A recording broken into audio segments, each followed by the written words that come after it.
Thank you all so much for joining us today. We're so happy to have you all. Today we're going to be talking about the nervous system and ways we can lower our stress and anxiety levels. Today I have the pleasure of introducing to you all Ryan Landau.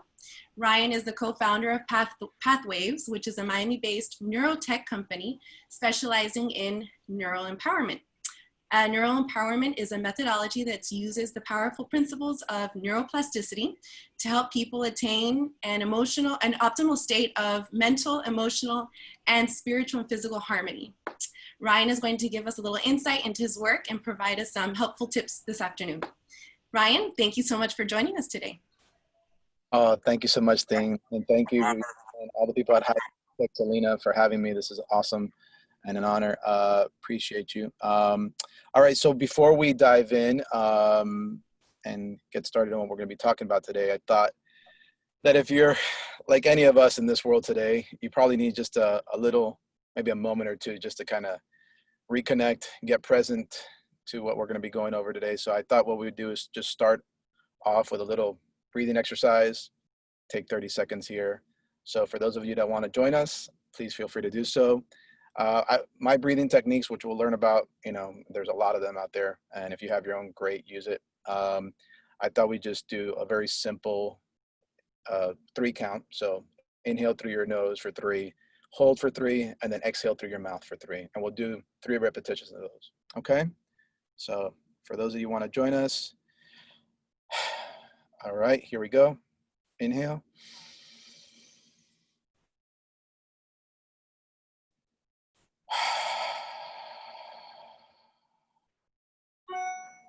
Let's do that again. The count of 3, inhale.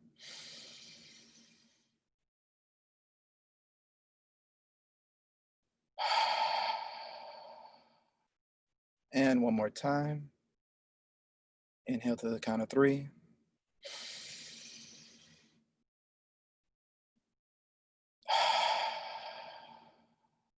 Excellent.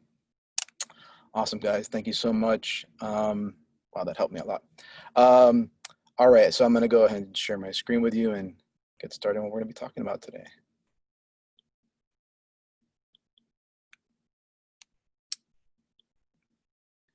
All right.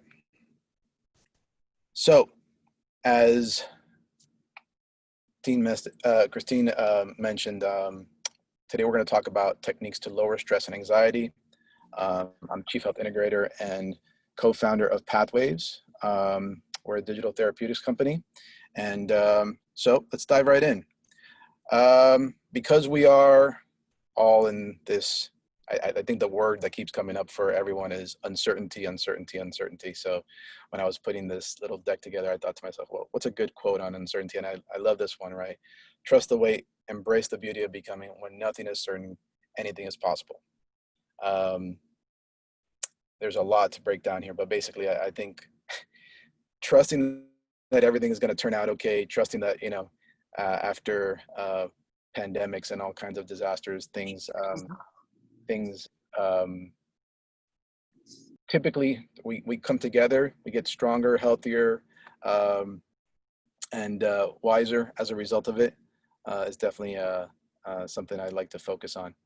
All right, so why this talk? Well, the focus of this talk is because really the truth is we have an overload of information every day. There's just an onslaught of information, and a lot of it seems to be a little misguided. A lot of it seems to be fear-driven. I mean, that's how they engage us, right? The more fear they can drive into us, the better.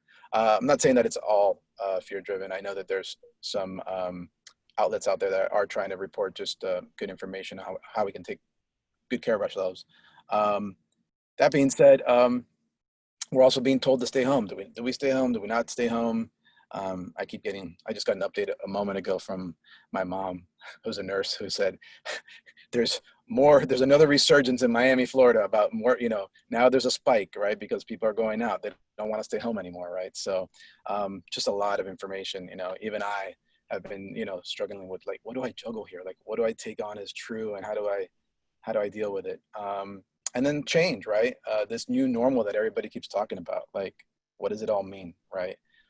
And I don't know that I know the answers here. I think I'm in this with you guys, just taking good care of myself, just trusting the process. So that being said, I was wondering if, might talk, speak to the points of like, which of these have you been struggling with the most? Has it been the information? Has it been all the fear that it's driving? Has it been, the stay-at-home orders and what to do with that, and how have you been handling that? And then, the change is this new normal is something that you've been, and so anything that you want to comment about, throw it in the chat. Viviana is going to let us know exactly what you guys are dealing with, and she'll let me know if we have anything to dive into. So if you have anything you want to throw in the chat, please do. All right. You've got some misguided and fear-driven information. I personally have a fear of just going out in general. Just putting that out there. So I guess the next thing I come to is, listen, how have we all been coping? So if you want to share at all, on how you've been coping, please do share in the comments. Vivian's gonna let me know if there's anything we want to dive into. Anybody in particular dealing with something, or they're reporting on how they've been dealing with. So one of our attendees, Sean, he shares that it's a combination of overload and fear, along with the intersection of politics. So that's definitely an intense combination right there, Sean. Yes. Julio tries to use humor. Love that. I love that. He's wondering how not to cross the line between, being insensitive and what's going on, but I think humor is always a good way to go. I love that. I would say that I definitely share. Was that all from Sean? No. So Sean talked about the fear of overload, but then also intersection with politics. Okay. Well, that's great. Yeah, that's a big conversation, like you said. And the whole humor thing, right? The humor thing to me has definitely been one of listen, you don't want to get, I've struggled with the same thing, right? How sensitive do I want to be to things? And, really, take precaution, right?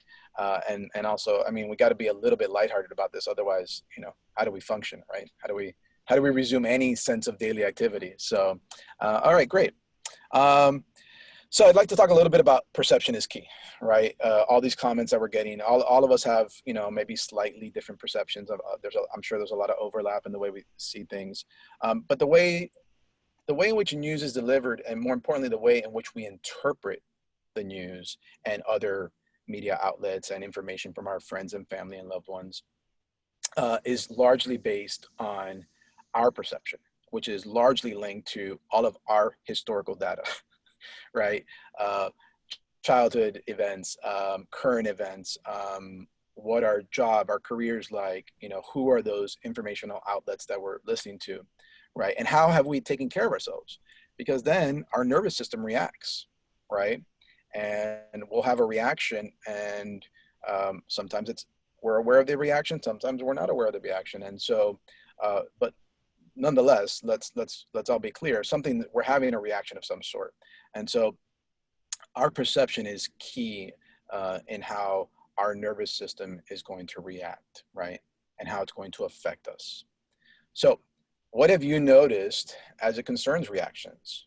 Have you noticed body reactions, things like anxiety, maybe panic attacks, sweating? Did you have any physical ailments come up? I got to tell you, I had one day, I've been seeing clients as an essential needs business. We've been seeing clients all throughout the pandemic, so I haven't really stopped. I've been seeing a lot of clients via Zoom, and I've had one or two instances where I thought, whoa, I might have come in contact with somebody, and I somatized a reaction. I actually kind of like felt later on like a scratchy throat, and I'm like, whoa, hold on.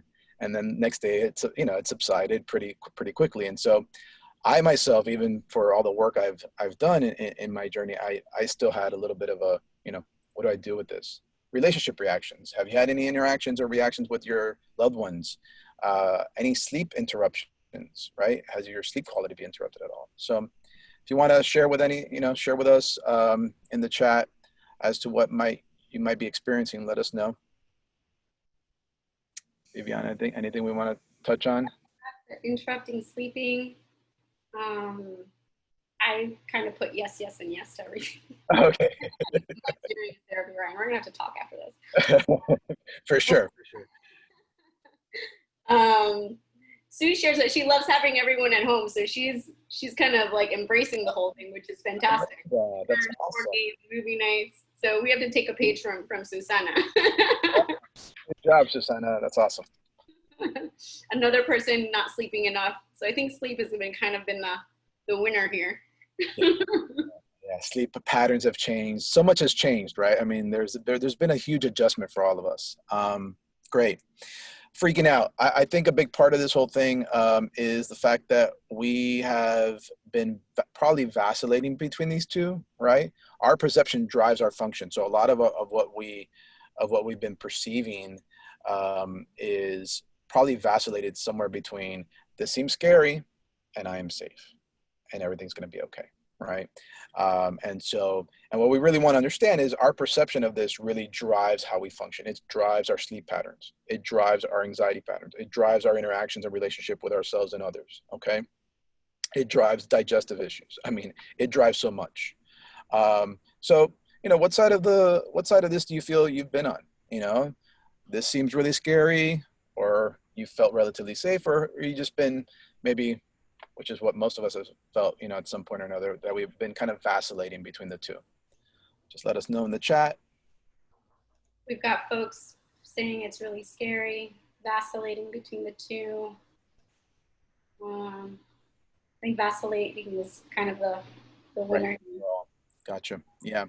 I find that one thing I didn't think about, but I thought about right before we did this just about an hour ago, was how, I think some of us are also like, our nervous systems are like almost desensitized. They've been like taxed so much because it's like one report, put the mask on, or, don't touch the surface. And then the CDC said, take back, they took back. And then there's also the political climate, right? That I'm not really, necessarily including here. So there's just so much.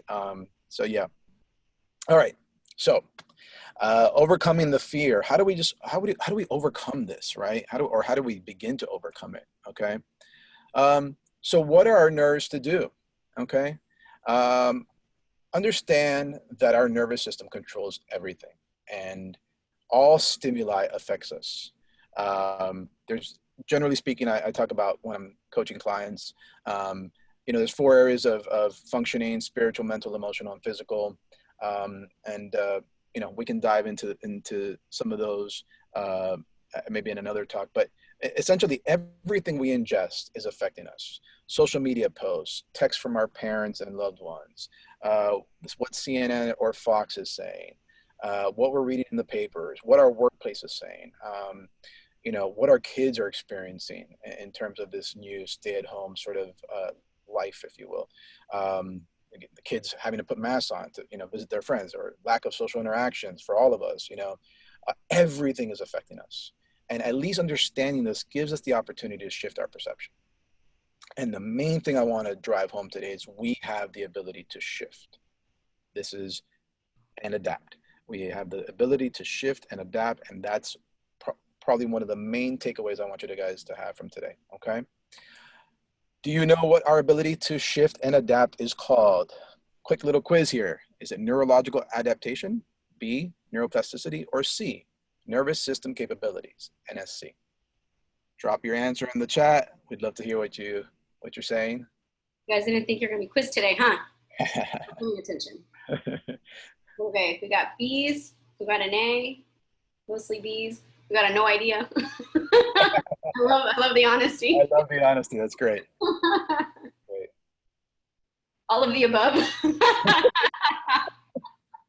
Oh, that's great. That's awesome. That's so good. Lots of B's. Lots of B's. All right. Well, the B's are correct. It's neuroplasticity. That is that our nervous system, our brains and our bodies are plastic. That means that they can be wired differently. And for another talk, we can dive into what neuroplasticity kind of all means. How do we become more in charge of it? Although I'll give you a few techniques today to begin that. But it's a big conversation, definitely for another time. But that is the reason we're able to shift and adapt. Okay, it's the science of what we know today as neuroplasticity. Okay, how do we begin this shift? 3 simple techniques. breathe, disconnect, presence. Those are the three that I want you guys to focus on today, okay? Inhale, exhale. We did a quick breathing exercise at the beginning. I say that it's really not so much, Viviana and I, when we were prepping for this talk, she said, Ryan, I'm not really sure, do I inhale through my nose, exhale through my nose or my mouth, what do I do, right? And the truth of the matter is quite frankly, whatever is comfortable for you is probably what I would begin with. As you graduate into more, significant, comprehensive breathwork techniques, you can have fun. But the truth of the matter is consistency and repetition is probably the thing that I want to bring to the forefront the most. You want to do it more regularly. You want to do it more consistently. You just want to bring some attention to your breath throughout the day, right? It's been talked about in so many different ways, and yet it's the most fundamental tool that we have, right? Which is why it's pretty much told to us in almost any kind of, panic-driven situation, right? Breathe, breathe, breathe. So adopt, we do a 3-second in, hold for 3 seconds, exhale for 3 seconds. There's so many other variations. Whatever's comfortable for you is what I would say I would want you to do. It's your breathing technique. Have fun with it. Just bring attention to it. I think it's one of the ways we connect with our body, and we live in a very disconnected state, which brings me to my next slide. Well, actually, if you have a breathing technique and like to share with us, please go ahead and do so. If you have any questions or comments on how we breathe or breathing techniques, also share with us.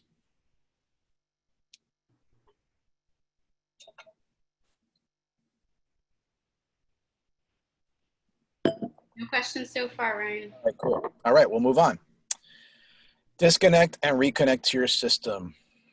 All right, so basically, I believe, and I can tell now from brainwave data, that many of us live in somewhat of a disconnected or disassociated state. We're always somewhere else, right? Our to-do list is never ending. It seems ever growing for many of us, if not most of us. And so we're constantly on our social media, on our phones, on our computers, on Netflix, on these many different platforms, or we're very simply just not here. We're somewhere else. And so the idea here is we need to disconnect. We need to detox from time to time. Okay. We want to unplug. Okay.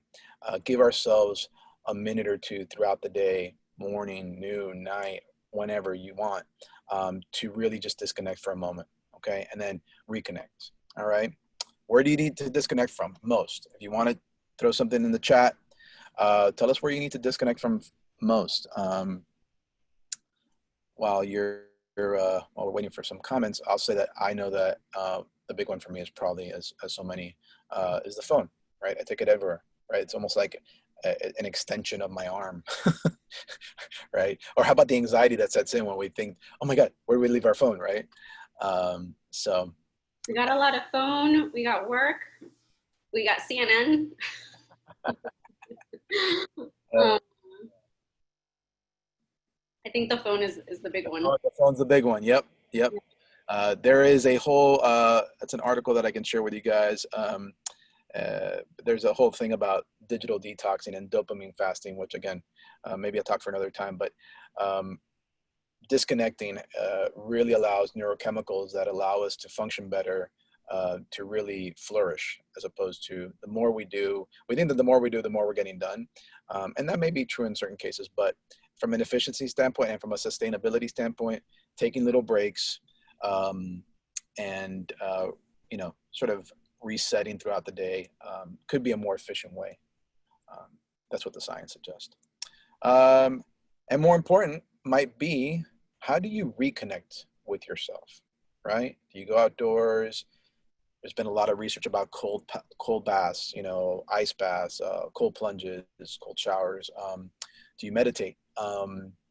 These are just a few of many different ways where we can reconnect with our bodies. Anything coming up, Viviana? Yeah, so we have someone who, Rudy, he shared that he puts a timer on his social apps. Nice. Disconnect and be in the moment. I think that's an awesome idea. Yeah. We got wine. um, Good. all good stuff. Excellent. Well, yeah, I mean, listen, we almost forget sometimes that we have a body. It's funny because, you know, I see a lot of kids in my practice, and, you know, with gaming's a big thing, right? And, you know, if you're not paying attention to your body, you know, and what it's doing, it's going to be difficult to be in charge of it. Let's just put it that way.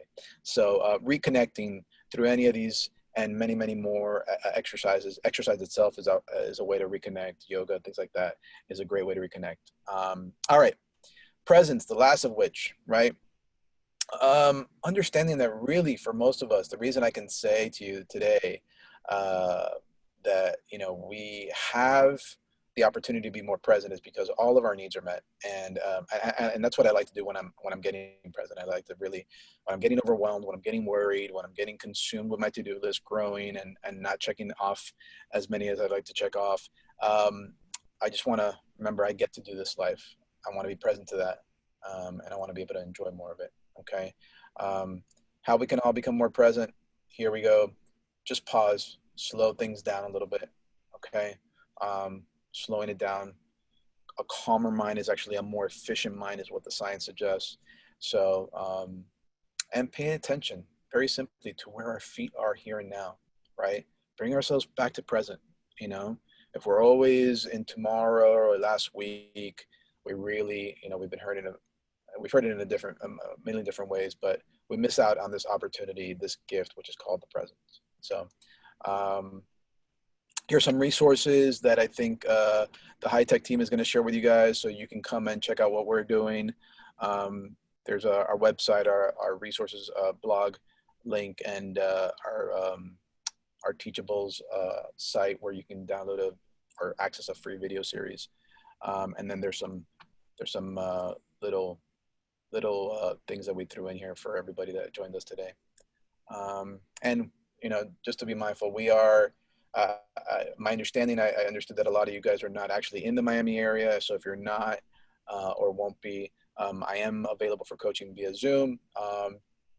But if you are, we are at the Cambridge Innovation Center. It's a shared working space, and this is where we run our center. We, you know, we've taken, you know, as well as the building has taken, you know, extensive precautionary measures to make sure everybody is feeling safe. So thanks for letting me share. This was awesome. Thanks, Ryan. I'm in the South Florida area, so, you know. Awesome. Yes, come in. No, this has been great. I would like to open it up for folks if there's any questions on any of the key takeaways that Ryan shared with us. Feel free to unmute yourselves. Happy to, we have a few more minutes so we can take some questions. I have, if it's okay with you guys, to talk a little bit about the breathing. Just as a former speech language pathologist, there are different ways of breathing. So I just wanted to maybe review some of those. Unless somebody else has any questions, I don't want to take up the. No, go for it, Christine. So just really quick, belly breathing is what we want to do, right? So we want to make sure that our shoulders are not tensed up. We tend to or at least I do this all the time. So you don't want to do clavicular breathing, which is your clavicle that you're going like this. And you do not want to do thoracic breathing, which is when your chest goes out. You want to do belly breathing. So the easiest way is to lay down on your bed, a couch, floor, whatever, put a book on your belly and just naturally start watching TV or talking to somebody, and naturally you'll see that the book rises and falls. And that's when you want to see that when you're breathing in, your belly will expand, right? So the book will rise. And when you breathe out, the book should go down because your belly is going in, air is going out. So you want to try to be as relaxed as possible and work on your belly breathing and not use so much of your tensor muscles up here. Just a little tidbit. Ryan, I have a question for you. Sure. What type of services do you offer? Like, what do you help correct? So would I come to you if I am feeling anxious in my work and I feel off balance, like what do I come to you for? So I, I would say almost just about anything. I mean, I have, kids in here right now who are struggling with anger and compulsive behavior issues. I have adults who are coming in for anxiety, mood, and performance issues. They just want to perform better. They want to sleep better. I have brain injury clients. I mean, I have such an array of different clients.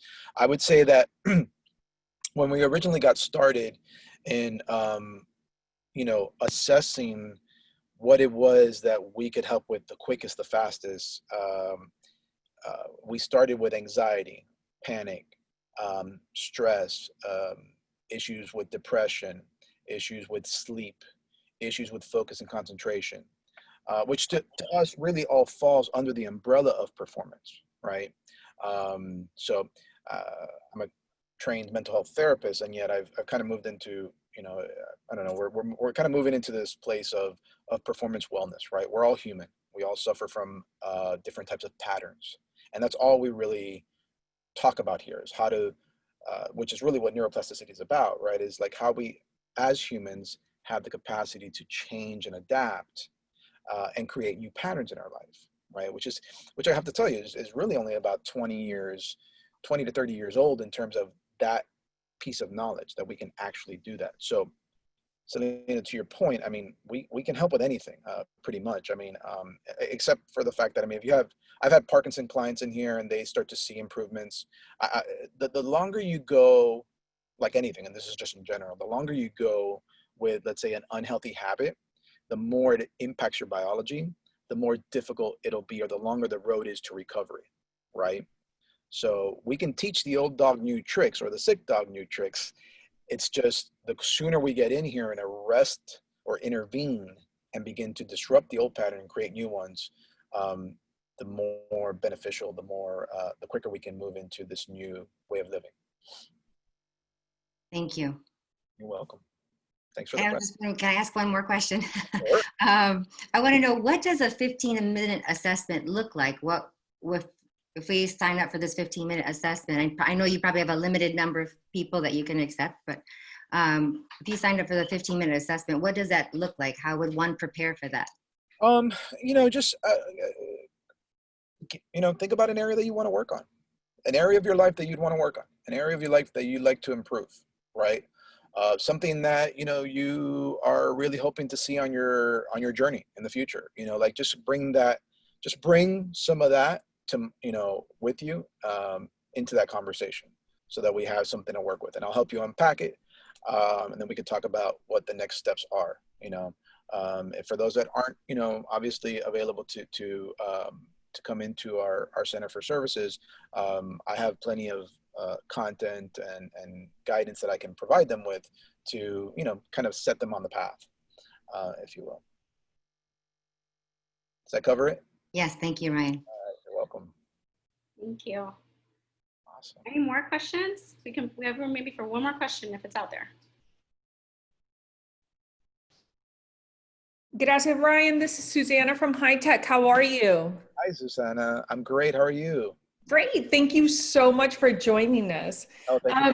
I had just learned a while back how to connect with being present was using all 5 senses. So like when you're feeling fear and anxiety, live in the future or live in the past, but they're very rarely does it live in the actual presence. So in order to combat fear and anxiety, some tips are to surround yourself with 5 senses: flowers, candles, a smell. A pet, like you can have a rubber band and, pull on it to bring you to today, to right now.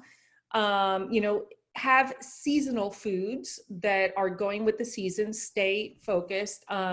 Be looking outside the window as to what's happening outside the window right now. Like that type of stuff. What are your thoughts on using the senses to bring you into the presence to eliminate the fear and anxiety? Susanna, that's great. I'm so glad you mentioned that. It's so funny because we recently, the reason I'm smiling so much is that we recently made a shift in one of our sessions where we coach people on how to engage their senses. Because when you really tune in and engage your senses, you're affecting more than just the intellectual capacity we have to acquire knowledge and you know, sort of integrate that into our lives. It really affects systemic and unconscious processing, which is a whole big conversation that I don't think we have time to get into today. But to your point, I love the idea of engaging your senses, right? We actually coach people on developing sensory techniques, because the more you can affect, and I use the simple example of, you know, when a crying baby is crying, you don't tell the baby, hey, just be quiet. you check its senses, right? Does it need to be clean? Does it need to be fed? Sometimes you just need to pick it up, and it just needs to feel you up against, right? And then all of a sudden it starts to quiet down. You can sometimes hum, you know, a little song or something, and then eventually the nervous system quiets down, right? And we can move on. And that same sort of idea can be applied to us as adults, right? We need a hug. We need to smell scents that we like. We need to taste and be present to the taste that we enjoy. All of these things are huge. I would agree with you 100%. What we're watching, what we're listening to. What we're listening to is so important. I think there might be, you know, there's probably some good sound research about how we learn differently, even when we listen versus when we read, or things like that, right? But what we listen to, I mean, we use isochronic digital tones that are real-time adjusting and helping people entrain brainwave patterns into more optimized brainwave patterns using our process. And so we know that sound and the science of sound has a tremendous impact on the nervous system. That is super interesting. Super interesting. Thank you so much for sharing. Oh, you're very welcome. Thanks for bringing it up. Appreciate it. Awesome. Well, you know, I want to be sensitive to folks' time. So I want to thank everybody for joining us. Ryan, thanks again for being with us. Hope to have you back so we can continue learning. So please feel free to check out all the resources Ryan provided. On Friday, everybody, we will have a session from Yamila Harris. She's going to talk to us about imposter syndrome. So please be sure to sign up. And then next week, just a quick reminder, it is a holiday week, so we're gonna pause HITEC Live for next week and resume on July 8th. So check out our calendar on the website. But Ryan, thanks again. Thanks everyone for joining, and happy Wednesday. Take care. Yes. Be well. Cheers. Bye.